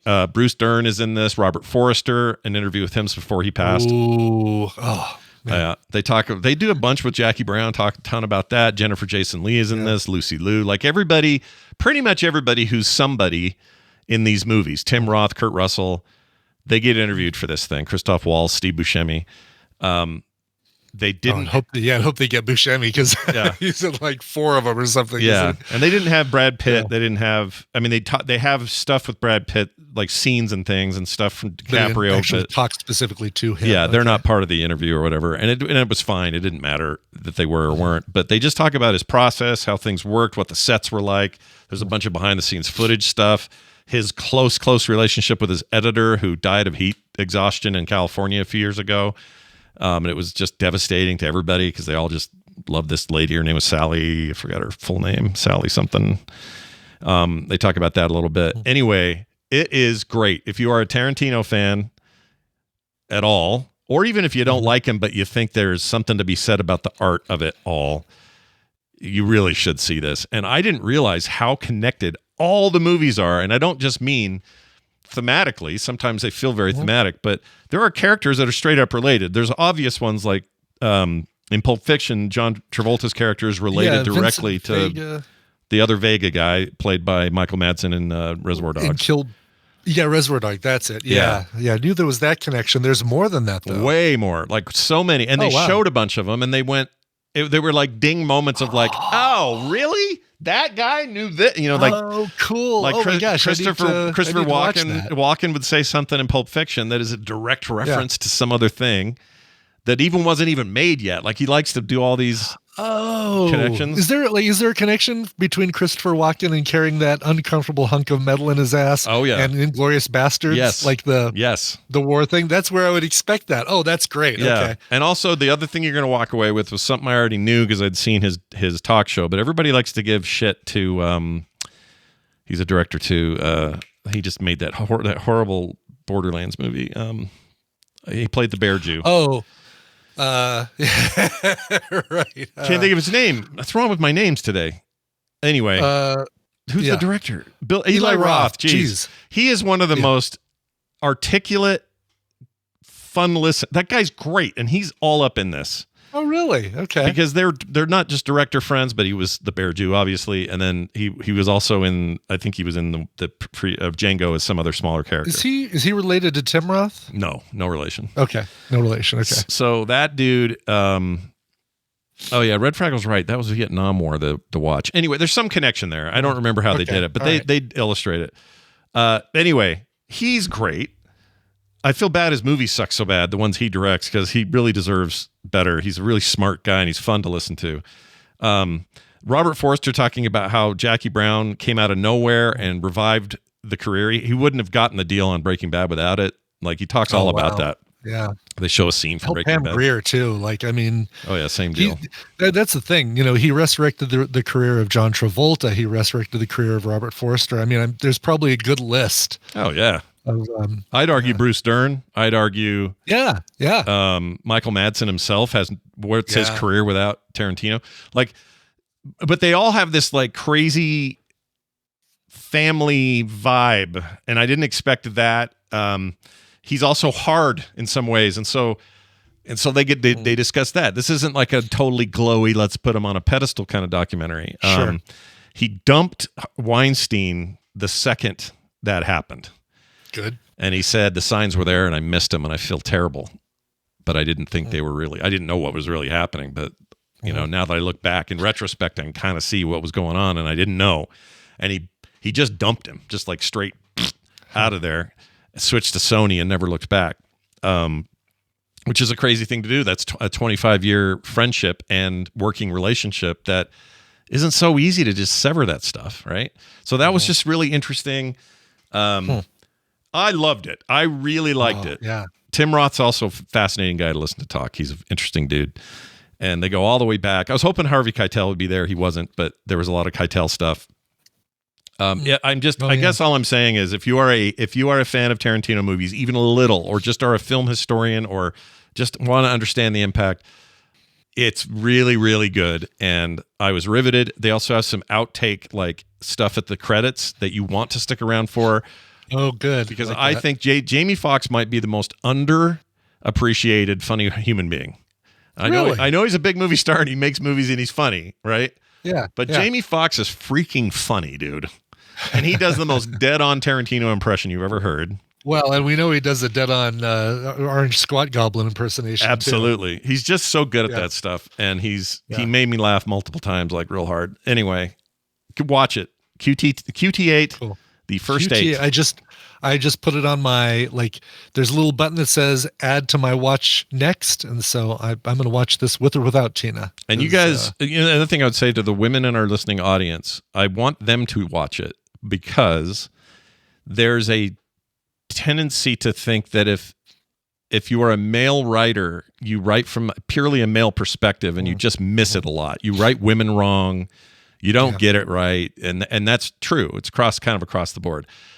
There's a huge bunch of women in this thing, including all the big screen people like Lucy Liu and, everybody who's been on screen and worked with him, but also behind the scenes people, stunt people, these women involved in the production. They all sit there just raving about the fact that they think Quentin Tarantino has a woman inside of him and a black person inside of him and all these things inside of him because he writes these characters with such truth that they're all blown away by it. They're like, that is what I would say if this was me, instead of, that's not what we say if that happens to a woman. Right, you know what I mean? right. Yeah, which really surprised me. Great perspective from the white cis male, but oh wow, he does great with these other kinds of characters. That's what you want in a director and a writer. Yeah, for sure. And that's stuff I just hadn't thought of before. He gives women characters a kind of strength that other writers just don't do. Yeah, it makes you really. Yeah, Jennifer Jason Leigh and Hateful Eight. What a great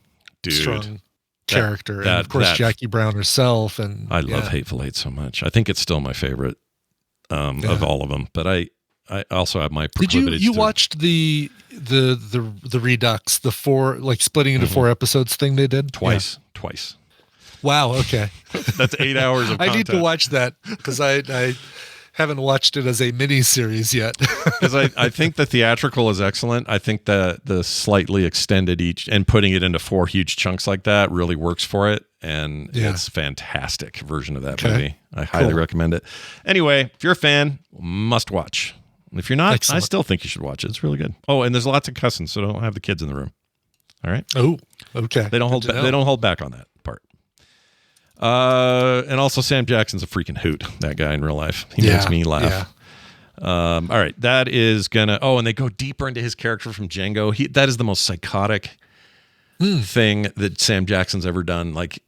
And they get into it. That had to be hard for him too. That had to be, I bet he talks about that, right? It's so good. It's so good. Yeah. And they talk about how DiCaprio refused to use the N-word on set. Or he didn't refuse. He just had a hard time doing it. So he'd have to reshoot. And he was just struggled. And so finally, Sam Jackson sits him aside and says something to the effect like, "You're this character. We are your property in this scenario. You own us. You call us whatever you want." And by the next day, he had completely turned on it all and become that character and became just brutal. It's a really interesting thing how they all work to make each other feel safe to say it, to do it, to be it. And it still shocks audiences, but if you really look into the material, you realize just how subversive he is. It's really good.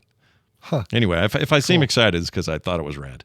So. Yeah, no, I'm all in. That sounds great. Total mistake or a total accident watch too. I wasn't even planning on it. I just saw it and went, oh really? That bright yellow pulled you in when you saw the thumbnail for it. I love that yellow. Look at that. Yep. And that red stripe. I mean, it's very The Kill Bride. Bill. Yeah. Well, there you have it. That's our Recommentals for the day. And we're going to finish out today with a couple of fun things. We're going to start with this here, if I can get to the right tab. Okay, here we go. So we had somebody write in or call in. This is someone either named Jan or Jam. The file is unsure. And as you know, I'm no longer, these are a surprise to me as they are to Brian. You're hearing them fresh like we all are. Yeah. We do have a Jam Adako in the chat. Could be Jam. My editor did not know, but it's all about running and being hungry while running is what this says. Okay. So here goes. Hey guys, this is Jam in Birmingham. Must be Jam. I'm calling for TMS. I just want you to know, I listen to this show while I'm on my walk, and you guys talk about food more than you talk about anything else, and I just want you to know how difficult it is for me to deal with that sometimes, because I'm starving right now, and you're just talking about sushi and steak and ice cream. I'm about to go nuts. So have a great day. Love you guys. Ooh, nuts. Sounds really good right now. Yeah, thanks for adding nuts to the ice cream at the end. Well, thank you, Jam. And that's great. I love these kind of calls. Keep them coming. Yeah. 801 for sure. Yeah, don't even think about that. Like if you're on a run or if you're on a diet, man, maybe ask your doctor if TMS is right for you. I know, right? It does feel like we talk about food a lot. Apologies about that. But we love it. 801-471-0462. Keep them coming. All right? Don't stop sending. Don't stop believing. Finally, Toots McLaren in the chat would like to say this. He'd like a word about parades. He says, hello again, Scott and Brian. It's Toots here. Was thinking about what Scott said some time back about not liking parades. That got me to Wendying myself about my hatred of the dreaded spectacle. So I guess he agrees She'd with be me. so happy that she's a verb. Yeah, she'd love that, except for the Y. She wouldn't like that. Anyway. Yeah, she would not like that. Yeah. She goes, I came to the conclusion what has set my deep-seated hatred of parades so firmly. Picture a 12 to 13-year-old boy with a bad 80s haircut and gangly skinny legs with his socks pulled up to his knees, just below his green corduroy cut-off shorts. Already uncomfortable in his own form and not wanting to draw any attention to himself, he is made to, by some adults, walk out to the parade and hand in hand with another boy of the same age and a bouquet of flowers. No, hold on. He doesn't say hand in hand. Just hand another boy of the same age a bouquet of flowers. Very different scenario. Very different parade. Nothing wrong with it, but you know. No, not at all. But yeah nothing. Anyway, same age, a bouquet of flowers. Anyway, for F's sakes, how embarrassing was that? I could be wrong, but I am sure I've uncovered why I dislike parades pretty much my entire life. Thanks a lot, adults. Although, to be honest, parades suck anyway. I really like the show despite that. Yeah, I'm with you, dude. I can't stand them. It's not for the same reasons. I just find them really boring and tiresome and always hot. You're always out in the sun. Yeah. You know, and it's funny you bring that up because we talked about that Halloween parade that we went to in late October. Nice and cool outside. You're in a jacket. It's cooler fall weather, and it was great. Yeah. That was a great parade. It got me thinking about the other one, the only other one that I'd say is a great parade, which is the Dragon Con parade, which is everybody who cosplayed up for Dragon Con walking by in a huge parade down Peachtree Avenue. I don't know what street it is. Amy and Chuck could correct me on that. But they all come down, and so you finally get a chance to see, oh, here are all of the Doctor Who related costumes. Yeah. Here are all of the Stormtroopers. Here are all of the Rick and Mortys and all that stuff. It is Peachtree. I got that right. Wow. Yeah, well done. It's been a while since you were there even. It's nice. Yeah. And it takes a long time, and again, it's Atlanta over Labor Day weekend, so it ain't cool outside. It's miserable and muggy and hot and sweaty, but it's still, there's no marching bands, there's no floats, none of that. But you do get all of the Ghostbusters, the Ecto ones that slowly drive by as well. So it's well, okay, I got Peachtree right, Amy. I may have said Avenue, but come on now. Remember, it's Peachtree. Name any street in Denver. Yeah, name one of them. Martin Luther King Jr. Circle. That's it. That's as good as you get. There you go. Exactly. Name one single Colorado street. Yeah. Anyway, so yeah, no, it's that would be the other parade I'd say is worth it and is really cool. I would agree. If it was less humid, that would be perfect because that time of year is not that hot. It's okay. Yeah. But yeah, those kind of parades, yes. Brian's absolutely right. I would enjoy one of those. But I'd still, I don't know, it's just standing around. It's just the standing around. That's what it is. I just get tired of standing. Anyway, thank you for your solidarity, Toots McLaren. I appreciate it. We're both Toots in the end. Let's get out of here, Brian. We're almost done. frogpants.com/TMS. Brian Bribbett. Anyway, frogpants.com/TMS is the place to get all your stuff. You have precisely, let me just double check the calendar, how many days. You have 2 days to submit. Yeah. Get your film festival, 30-second film festival submissions in at frogpants.com/filmfest. You have 2 days. All right. Friday it ends. Midnight Friday. That's right. That's just how it is. Any other submissions sent to us after that time will be chucked in the bin with peace and love. Yeah, peace and love for sure, but chucked in the bin. I mean, the truth of it is, if somebody submitted the next morning, I would still take it. We're not weird, but we're trying to get it all in by Friday. Of course. Yeah. So get it in there if you can. That's going to do it for today's show. Brian, let's play a song and get the F out. What do you got? Now people are saying, what about Evans Avenue? It's like, okay, you're cheating. You're Googling Denver and you're looking at the big streets. Yeah. And there's up in Longmont, there is a Main Street, Amy. So I was going to ask if someone said Main Street because everyone has Main Street. Yeah. And a Broadway and Martin Luther King Boulevard and of course. State Street. You guys have a State Street? Her argument is that there are 1,000 streets streets in Atlanta called Peachtree this and Peachtree that.